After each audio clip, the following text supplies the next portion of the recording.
Le festival Oups se poursuit jusqu'à dimanche et pour la 7e édition, le festival de théâtre va accueillir des centaines d'enfants dans une quinzaine de lieux de l'agglomération brestoise. Guy Abgral, bonjour. Bonjour. Vous êtes organisateur mais aussi participant sur scène. Alors je disais une quinzaine de lieux et cette année, un nouveau lieu que vous investissez, c'est le Quartz.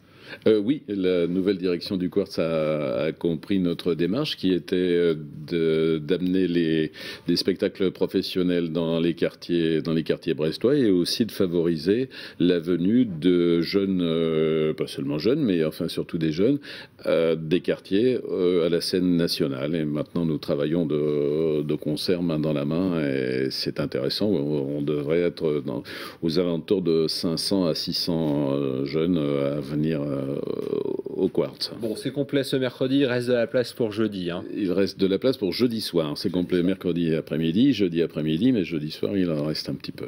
Guy Abgral, je parlais du jeune public, mais il y a aussi le public adulte qui n'est pas oublié dans Oups. Non.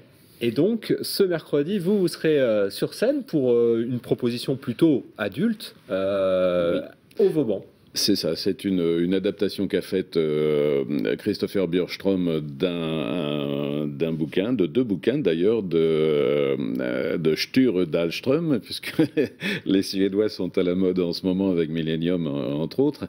Et Christopher a écrit une musique, a fait l'adaptation du texte. Et pour moi, en tant qu'artiste, c'est vraiment très agréable de me confronter à des musiciens d'un tel niveau comme celui de Christopher.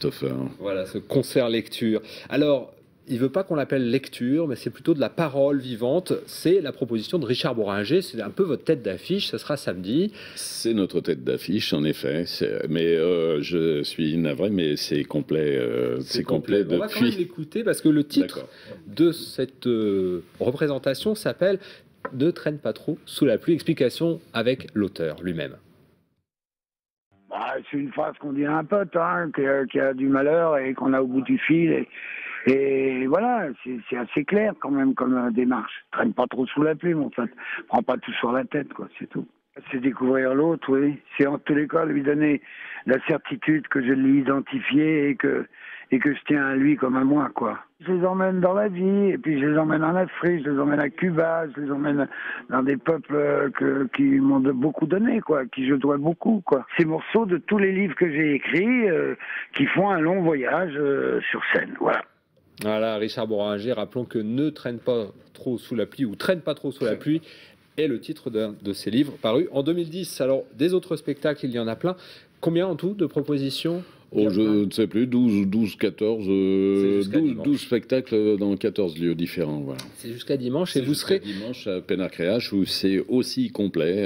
Voilà. Ceci n'est pas un plumeau, mais c'est complet aussi. Vous êtes aussi bien sollicité puisque vous êtes aussi sur scène à Lambezlec pour une lecture de correspondance entre Victor Hugo et Juliette Drouet. Voilà, je lirai des textes de Juliette, de Victor Hugo plutôt, parce que mon ami Geneviève Robin a quelques soucis de santé, mais je lirai des textes de Victor Hugo à ce moment-là, oui. Merci Guy Abgral d'être venu nous présenter la programmation donc, de Oups, 7e édition. Pour tout renseignement, un numéro de téléphone, le 02 98 48 80 09.